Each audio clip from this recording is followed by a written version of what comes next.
said this. I was like, what if he said, I love, therefore I am? And then, if you take it, like seriously, like what? It's like, I know I exist because I love. Whoa, how does that change your philosophy and the approach? I'm just spitballing here. I'm not saying I've adopted this. I wish I had. Let me see if I can bounce off that real quick. Yeah, sure. There's one more step to it, but go ahead. Okay. So it seems to me, with my theory of beauty, it points towards the improbability of its existence. There's a lot there. There's a whole lot there. Beauty is defined as the improbability of its existence, and I think I can make a case. Improbability of its existence. Interesting. So to frame it within the context of what consciousness is, what it means to be conscious. So Aristotle says something like, the man is the rational animal. I think that's usually what is translated as. The words that he uses, logoneho. So we have the logos. He uses the word logos. And it seems to me that he uses that to distinguish us from the animals. And animals, they don't have free will, right? They're driven by instinct.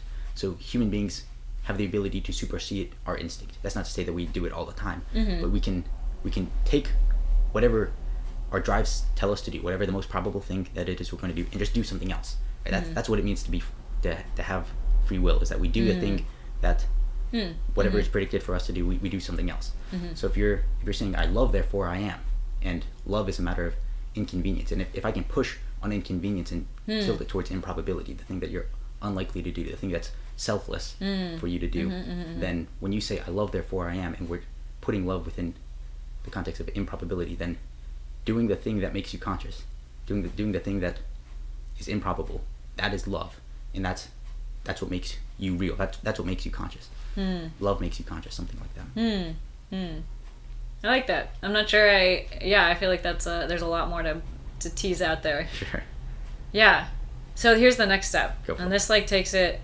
I don't know. Did you want to say more on that? Because I'm not sure I have anything to respond. But I'm curious about the next step. Yeah. So then after saying that, I was like, well, what if it's not like I love, therefore I am? That's very much like on me. What if it's like I have received something, I am loved, therefore I know I exist? And that just is mind blowing, because you're like, wait, now with the whole Descartes thing of I think, therefore it's very much like I am generating this thing, here I am. Whereas that, it's oh no, here I am, and I know I am here because I have received something that is not me, that is other. Sure.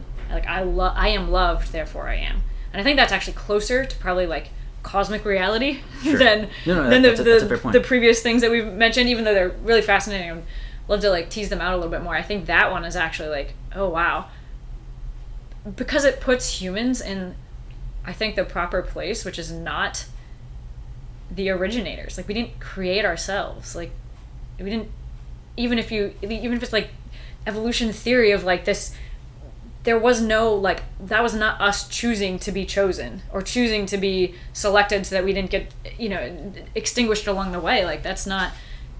That's random chance, whatever else. That's not a natural selection. That's not an intentionality on my part. Whereas the Descartes idea of I think, therefore I am seems to be very much that intentional. Me, I'm doing it, I'm creating, I'm generating, and sure, maybe that's where we've arrived, but that's not where we originated in any myth. Sure. Any myth. Is there any myth? I don't know all the myths, so maybe there are